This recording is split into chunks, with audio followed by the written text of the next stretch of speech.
Folks, welcome back. Tonight we're going to be doing our first ever dive into the awards season. It's officially begun. There's like 5 official starts of awards season where people will say award season's officially underway.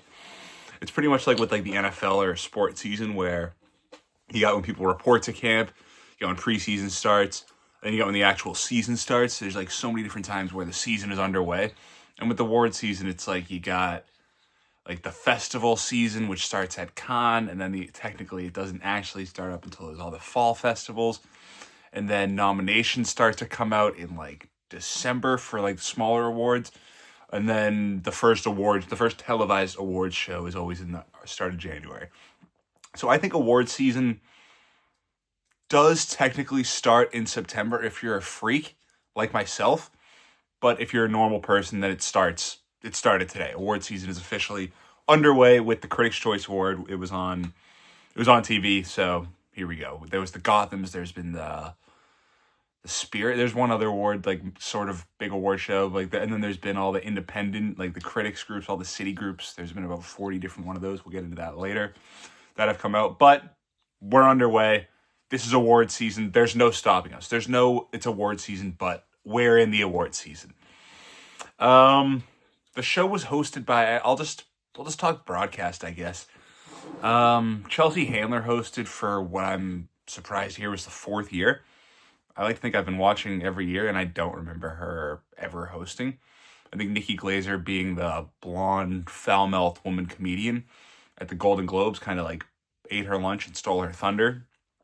And like it's just like the D-level version of the C-level talents, or the E-level version of the D-level talent, I guess, because Chelsea Handler sucked balls is like rude, I guess, to say about a woman, but Chelsea Handler sucked ass. She was not fun.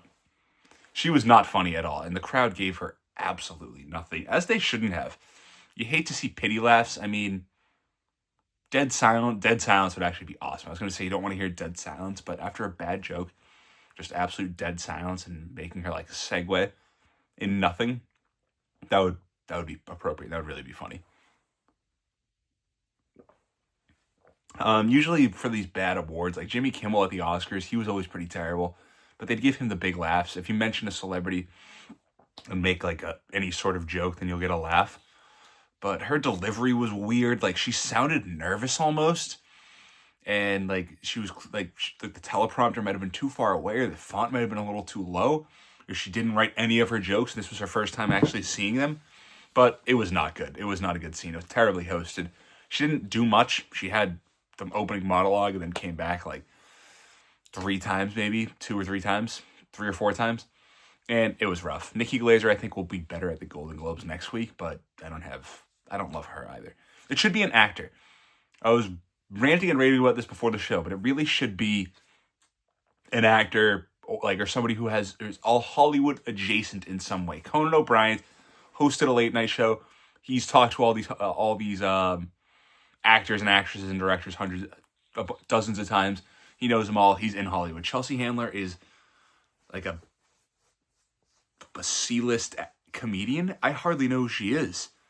Like I just know the name, and like what? Why are we getting her? I can't think of anyone off the top of my head. Like Glenn Powell, that would be fine. That's probably too big. Like Jonathan Bailey, he'd be charming enough. You get even like I was gonna say Scarlett Johansson. That makes me think of her husband, Colin Jost. Like, is he even Hollywood adjacent? I guess being on Saturday Night Live, you interact with the people. But like Chelsea Handler is just a bad comedian. Terrible choice. 4 years in a row. These shows. I don't want to make this whole thing about Chelsea Handler, but these award shows get stuck with these hosts and just bring them back year after year after year. The Oscars did this with Jimmy Kimmel. Finally, they brought back Conan. I think you can. I'll do 4 or 5 years with Conan. He's good. Even with someone who's good, 4 or 5 years, I think, is a max. You got to keep it moving. And they can come back every couple of years. But, I mean, Chelsea Handler for 4 years. Something's got to give there. And there's a lot of TV crap. There's so many. I think all TV awards are crap. I don't watch any new TV, really. I can't think of. I watched 2 episodes of The Studio.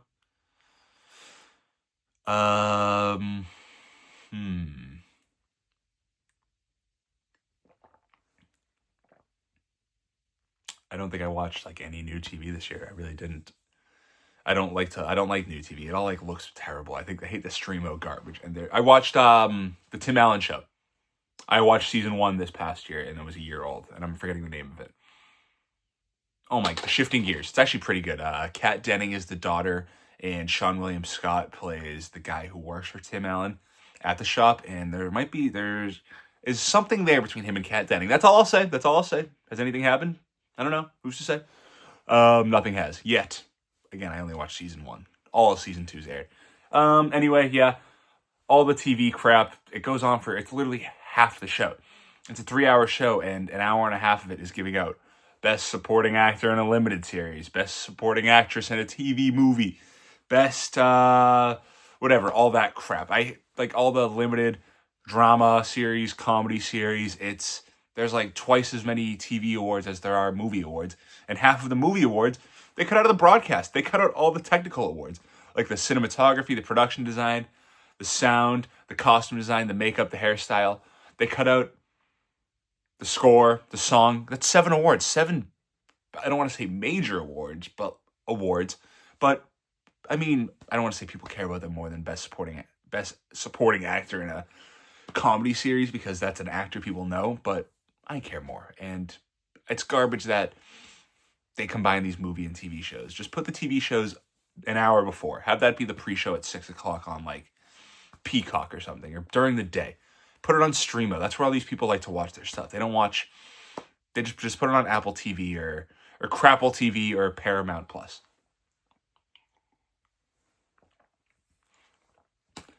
Yeah, the first speech, Miles Caton. I just made that note. I'm not going to dig into every speech, but he had the phone speech. I hate the phone speeches. Print it out. You're at an award show. You're on TV. You're wearing a suit. There's millions of people, probably not really at this point, watching at home. Print out the speech. You don't have to memorize it, but print it out. It's not hard to do, and it'll look better. And you won't have to scroll it out and find it. Grab your phone, scroll around and find it. Just print it out. It looks so much better. You're accepting an award and you have your phone out. Come on. And then the very next award, or the 2 awards later, was a kid from Adolescence, and he printed it out, which was classy. Chalamet was late he wasn't there at the red carpet, and I was so bummed. All the energy was sucked out of the room. And then 25 minutes in, when they were going to commercial, they said Timothée Chalamet is here. And that's just such movie star stuff from him. He really is the man. He doesn't need to be there to talk to, I wrote down the guy's name, the red carpet host. I'm going to do a red carpet episode tomorrow. That's a tease. That's quite the tease. It's a special mystery guest. But yeah, he's like, I don't need to do that crap. I'll show up 25 minutes late. I don't want to watch the best actor in a drama series. I don't need to see the guy from The Pit give an acceptance speech. No offense to Noah Weil. I think he's declined to come on the show at this point, but he's hoping to come on later on in the year. But I mean, even Chalamet doesn't want to sit through that garbage. So I think that shows that we should not have to. As far as the actual awards, the movie awards go, I thought starting off, it was a big night for Frankenstein in a way. It kind of swept all of not entirely, but it won basically every tech award that it was in play for. It won production design, it won costume design, and there was one more. It won makeup.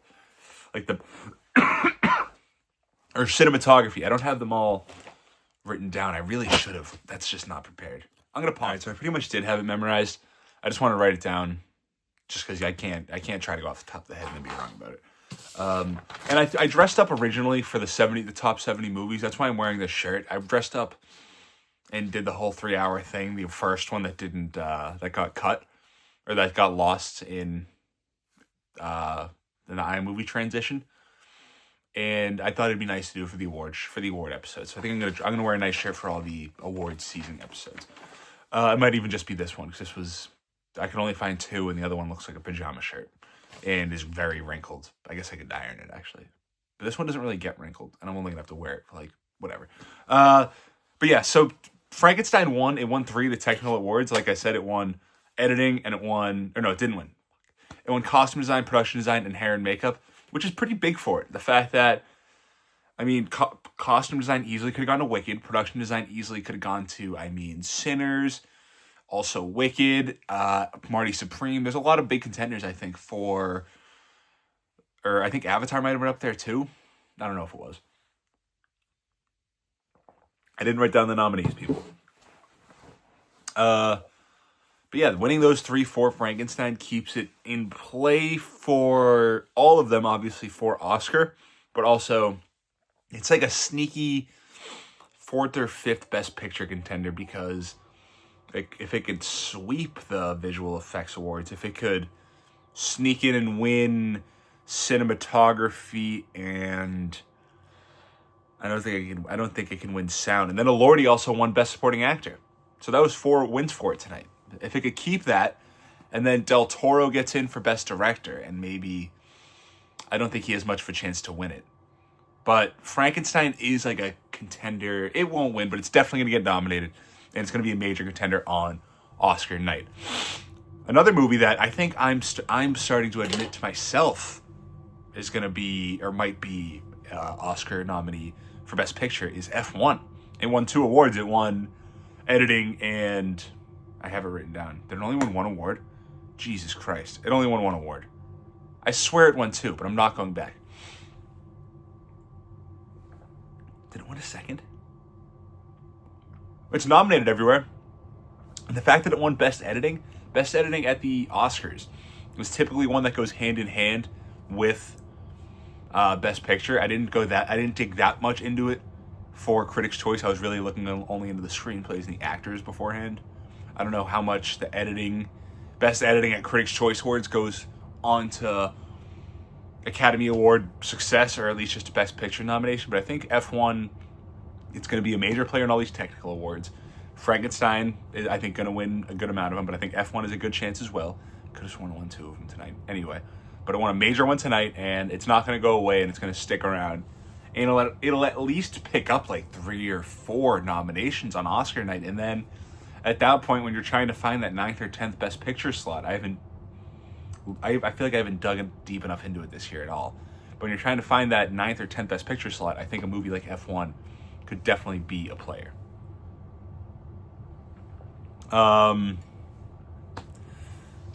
For Sinners, I just don't think that it was... I wrote down that I don't think it was enough, but I'm walking that back immediately.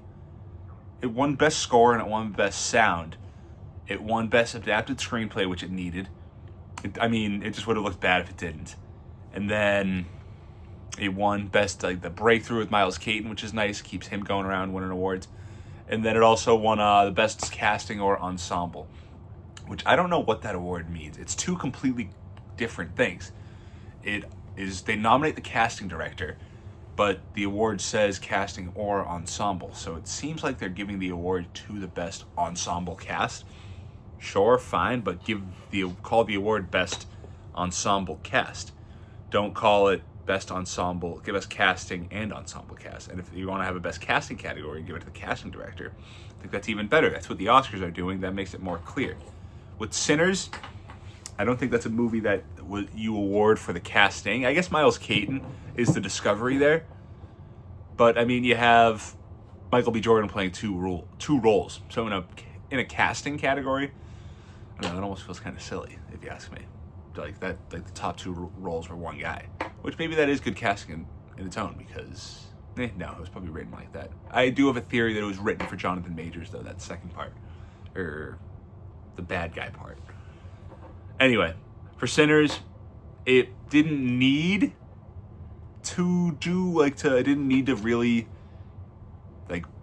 get a stranglehold and make this a 2-horse race tonight, but it does need to damn soon, because one battle after another is really starting to pull away. There's been 40 critics groups so far that have given out, or 40 major-ish critics groups, as far as all the cities, like Boston, Dublin, Iowa, New York, Los Angeles, the New York Women's Society, or Society of Women, the New York Online Critics.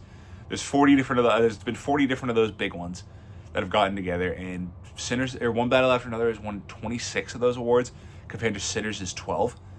And it's won 25 screenplay awards. Sinners is 19. Paul Thomas Anderson winning Best Director and edging out Ryan Coogler tonight is another big one. The fact that Sinners completed its sweep, didn't get Leo, and it didn't get the 2 acting awards. So that's why I think this is still a race, because it hasn't really pulled away and looked like a juggernaut like Oppenheimer, Everything Everywhere All at Once, where those 2 movies had 2 sweeping performances, like actor and supporting actor for Oppenheimer, and then actress and supporting actor for Everything Everywhere All at Once, which also picked up a 3rd win. The fact that Leo is probably the 2nd or 3rd contender, and that even Teyana Taylor is looking like 2nd, and Benicio is probably 1st, but it's maybe Elordi's kind of sneaking up right now, and there might be a little bit of vote stealing with Del Toro and Penn. The fact that it doesn't have that acting, even that one dominant win, makes me a little bit nervous. And I haven't dug enough into the technicals yet. I don't know if it's doing a lot in the technicals. In my opinion, it should win for best editing. It should win for best score. But it's just not, I don't think it's going to, with all those like bigger movies, like the more showboaty-ish, like the more you can, like it's not, the more obvious, I guess, like editing.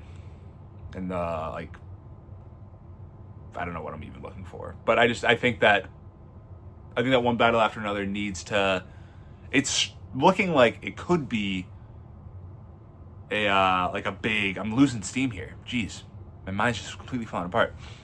I think One Battle After Another is looking like a juggernaut, and it could easily be something that just sweeps with picture, director, screenplay, and then what else is in the package? There's really not much. Picture, director, screenplay. It's gonna win Best Supporting Actor.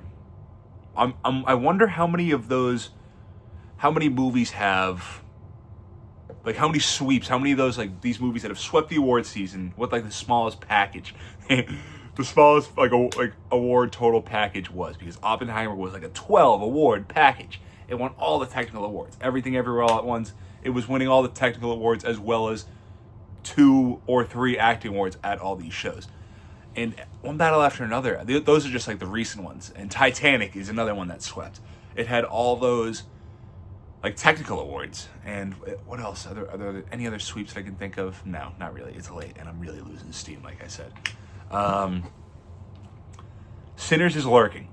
And if Sinners can get some steam soon, then we got a race. And I want a race. I want One Battle After Another to win, but I want a race. And I think we will have a race. We definitely do have races. It just might not be in Best Picture. It's just in our acting category. I think we have very interesting acting categories all around. What a segue. Seriously, what a segue. I'm going to go use the bathroom real quick. Great segue, but I'm going to pause it. So in these acting categories, jumping right into it, I think the one that's the least interesting right now is the one that's actually going to go to, has like the worst performance maybe of the bunch winning. And that's supporting actress. Amy Madigan for Weapons is one that I don't really think should even be nominated. Like horror, sure, horror representation, rah, rah, rah, ooh, whatever. But I mean, I'm all for the best five performances representation. And I mean, there's 2 supporting performances in One Battle After Another that I think are better, and 2 in Marty Supreme that I think are better. Those are just off the top of my head. And 2 in Sinners. So from 3 movies, there's 6 performances that I think are better than Amy Madigan's. I'm just looking at movies on the, like, that have also gotten nominations going around. Begonia doesn't have, like, a supporting actress. Margaret Qualley in Blue Moon doesn't really do much. Sentimental Value has 2 as well. 8 performances. You could even make the argument. No, you couldn't. You'd be dumb if you made the argument that Ariana Grande is better than Amy Madigan. I like Ariana Grande in the first one, but the second one's just an absolute travesty. We might get into that later, but whatever. The other awards that are interesting is supporting actor. I think that's Benicio del Toro's right now. If you're looking at the scoreboard, for Amy Madigan in the 40 critics groups, whatever that means, she's won 18 times, and the next closest is Teyana Taylor with 9. So, whatever. Why whatever? No. So, yeah. Supporting actor, Benicio del Toro, he's won 16. Stellan Skarsgård has 8. Sean Penn has 4. Jacob Elordi has won 2. So he's like the 4th, and he's kind of been the little engine that could the whole time. And I think that this is going to be his one win the more I think about it. I think that he might... The group right now is Del Toro, Penn, Skarsgård, Sandler, Elordi is what people think. But there's Linda and there's Miles Caton sniffing around, and that's it. So I think we do have our 5. I don't think Caton or... Who's the most vulnerable? I think Sandler's the most vulnerable there. I think Elordi's safe, but I don't know if he's going to win anything else. It's early to rule him out just because he only won 2 of those critics groups. He could go on a run here with the makeup package with like that. I think Frankenstein is probably the favorite to win best makeup, and I think that goes hand in hand with the. I'm like, that is a pattern where the performance that the makeup is for usually wins its category or has a very good success rate. So Elordi is a player, but I think it's Del Toro. I think Del Toro is going to be the acting horse that I was saying earlier that one battle after another needs. I think it's going to go. I think he's going to go on a run. I think he's going to win it. Is he going to win at the Golden Globes? What's the schedule?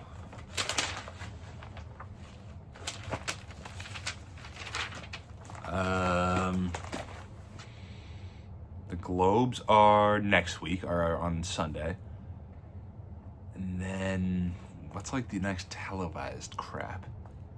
You get the BAFTAs. There's just so much, there's only so much on TV stuff. But I do think that Del Toro, when push comes to shove, he's going to win SAG.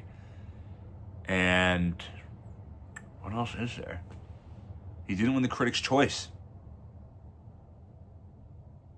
I think that it's going to float around. I think the Critics' Choice is going to go to Skarsgård, and then I think, like I've said, it's going to go back to Del Toro. He's going to, down the stretch, once one battle after another is starting to sweep, and the momentum is really picking up, Uncle Mo's going to get on Benicio's side, and that'll push him to the finish line.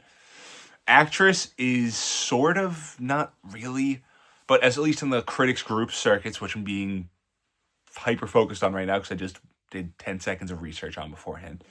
Rose Byrne's won 14 awards. Jessie Buckley's won 19 awards of the 40.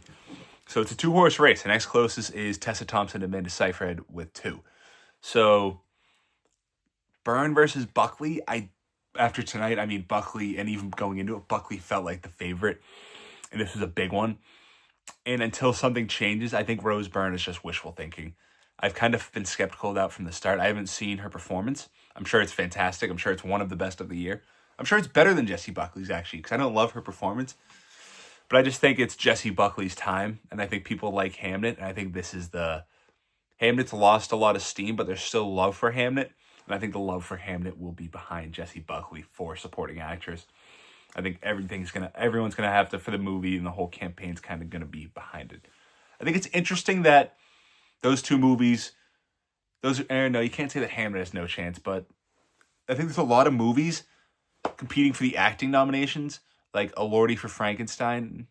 The favorites, no, this is wrong, I guess, because for actor, the 2 favorites are Sinners in One Battle After Another and Michael B. Jordan and Leo are contenders. I was going to say there's a lot of contenders for the awards that aren't actually contenders for Best Picture. But, that's just not true.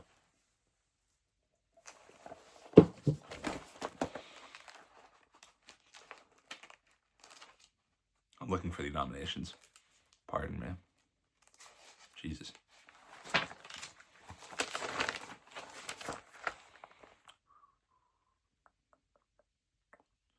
No.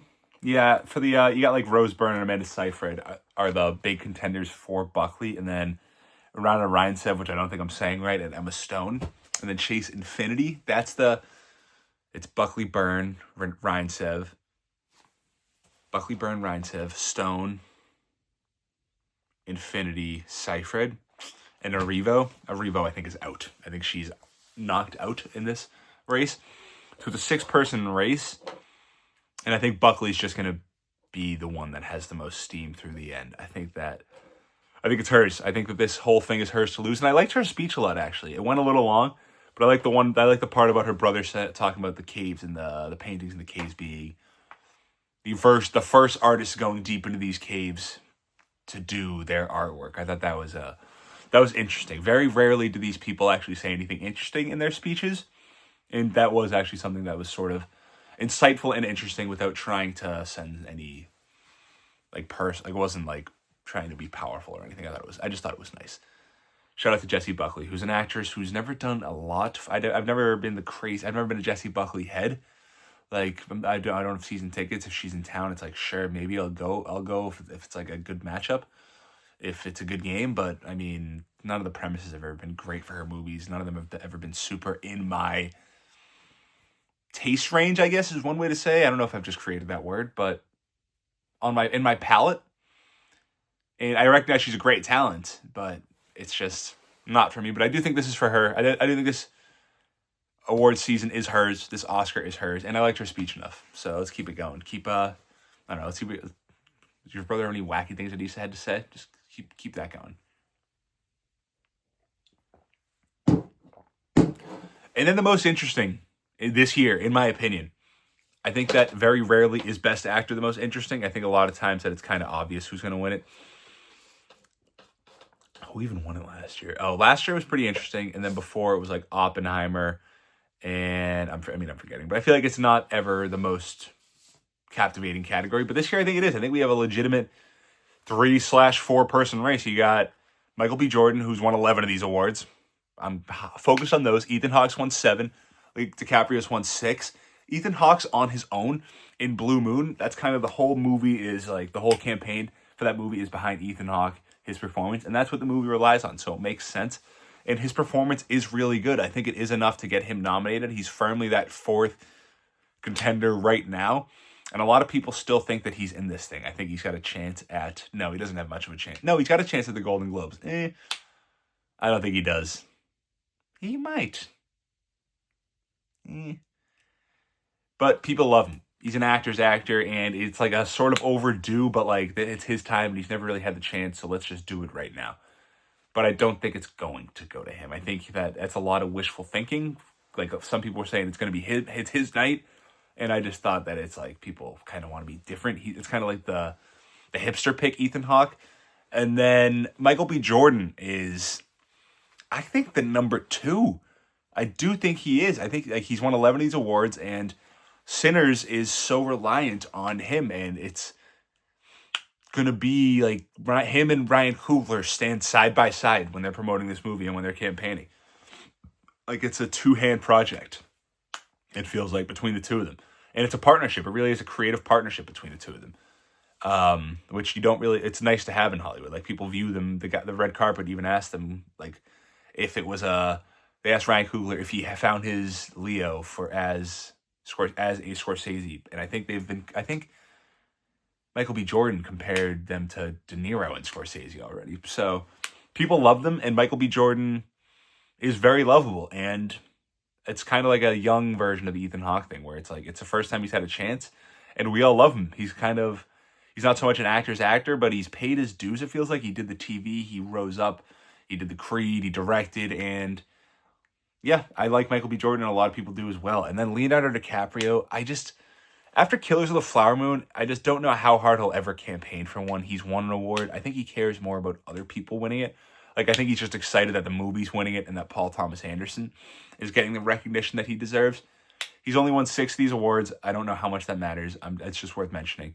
And, yeah, like, he wasn't on the red carpet. I don't know, he's doing the appearances, but I feel like he doesn't want it badly. Like, he doesn't want it, not that it's a bad thing, but you have to really, I feel like you have to try to win an Oscar nowadays, and he doesn't really want to try anymore. Like, he would rather hang out on a yacht and fly on a private jet and then take a helicopter and hang out on a yacht with Jeff Bezos and then do the same thing to come back home, all within like a 48-hour range, and then talk about how much he loves the environment. He's a great actor, though. I do love Leonardo DiCaprio. Just worth noting that he did that like the other day. And I don't think he is much of a contender. I just don't think that he's going to I think it's almost between Michael B. Jordan and the guy who wants it more than anyone, who wants the award more than anyone, and the guy who might even run away with it after winning tonight. Our guy, Marty Supreme himself, Timothée Chalamet. We did it. The first one is down. I was super nervous. I really was. Because we had to start out with momentum. I say we because I'm on Team Chalamet this whole award season. We're getting the Oscar. This is the year. If not, I really don't know when it's going to happen, and I'm afraid of like a Bradley Cooper kind of thing, where it just never happens. But starting out with the momentum, and he's really had a lot of momentum the last like 3 weeks with these small time critics groups. With these like critics groups, he's won 11 awards all within the last month. It feels like I think they've all been in the last month, but all in like the second half of those awards, all within the last 20. And he's campaigning harder than anyone. His speech tonight was hilarious. He had no idea what to say. He's talked about how he's always embarrassed throwing away the little thing that you have written down in your pocket, but he had nothing written down. He just kind of thanked the people, he yapped about nothing, and then thanked Kylie Jenner. And then, not that it was a bad speech, I liked it. It was nice. It was like raw emotion. And I felt like that was the plan. And he looked genuinely surprised, and I just really hope he wins the Oscar this year. I think he does deserve it. I think he is the best actor this year, the best lead actor in a leading role. I think it deserves to go to him. I think it's the best performance, and he's just my guy. I think DiCaprio is close. It's like as far as performance-wise, I walked out of Marty Supreme the first time even saying I think Leo should still win it. And I love Leo's performance. I just haven't seen it in a while, so that might change. But I think that Chalamet gives the performance of the year, in my opinion. And he has to win it. And tonight was great. Tonight was a great start for Chalamet. It really was. And I just like our chances. Like I said with Del Toro, I think that he could pick up momentum down the line as things go on.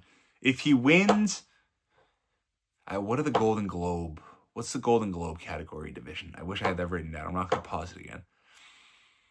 If he wins the Golden Globe, and then what's like the next one after that?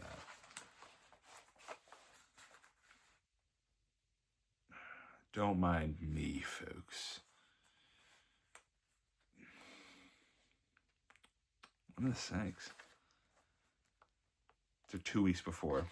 And they're like 2 months away. I feel like there's a lull. I don't know. I feel like if he just keeps it rolling. Easy to say, but I like his chances to win the SAG. I think Ethan Hawke's going to win the SAG. I think it's going to be a good race. I think Best Actor is going to be a good race. I don't think Chalamet is going to pull away much. He might pull away with these critics groups. He might get to like 15 to Michael B. Jordan's 13. But it's going to be a tight race, but I do like Chalamet's chances. I think in the end, even saying it, I just don't think it's true. It's like a root from like a sports team. I root from like a proud father. And I just really hope he wins it. I've said that already, I think 2 or 3 times. And it was nice. He looked nice too. He had a nice suit on. I haven't dug into that at all, but tease for tomorrow. We'll get into our winners and losers. But he's our first winner. I'll give that away. Not only did he win the Critics' Choice Award, but even more importantly, he's the first ever Zach Popcorn red carpet winner, and he didn't even go. One battle after another. Like I said, I mean, it's season to lose. I just wanted to end on, that's the last thing I wrote, so we'll end on that, and we'll end on one battle after another. And I just think that it's the best movie of the year, and it's nice when the best movie of the year does go on this kind of run. Oppenheimer was the best movie of that year. Everything Everywhere All at Once was not the best movie of that year. Honora was not the best movie of that year. But it's nice when the best movie does win, and I think that's what's happening with one battle. That's what's going to happen with one battle after another. It feels like Paul Thomas Anderson's time is now. And for Sinners, I think if it has a good Golden Globes, then that goes a long way. Because, I mean, I'm just literally going off what I think, what I'm guessing. I don't think Sinners is like a Golden Globes kind of movie. I don't think it's like the foreign audience. So I'm just assuming foreigners are racist, honestly, between us guys. But I'm not expecting the Golden Globes to be big for Sinners. If it is, then we got to race. It's got to make up ground soon. It can't let one battle after another pull away with it. I'm fine if it does. If the best movie wins, so be it. But give us something to watch for the next couple months. I don't want the awards being handed out at 11 o'clock to be the most obvious ones. That's the most annoying. When you're staying up late and you're hoping, like, you know what? I'm just rooting for a surprise. I don't even want the best movie to win. At this point, I just want these last couple months to have been for a moment, I guess, to have some sort of shock value, and rather than just rooting for the actual best thing to win. So it'd be nice. It'd be nice if Sinners got something going. Yeah, it was a good show. It was. I put it on late. That's kind of I feel like that's the move with award shows. Is you put it on like. I didn't put it on late actually. I put on the red carpet like an hour late, so I got to the award show like a half hour late, which was nice. I got to fly through a lot of the TV freaks speeches and the yapping, and the only thing you miss is you kind of miss like the custom commercial when it shows them whispering to each other, which I tried to, like, who's talking to who, which I tried to watch, but your instinct is just to fast forward. It's nice to watch these awards live. Who am I saying? You can't put them on late. It was just on me. Yeah, good night. A good night for One Battle After Another. A great night for Team Chalamet. And we'll be back on, I don't know, I'll do a Golden Globes preview episode at some point, because I'm kind of Mr. Awards at this point. I really am. I've dove into the acting categories. I really have. And I got writing in my notebook all the past stuff. I'm gonna have all the old information, and I'm gonna be an animal. I really am.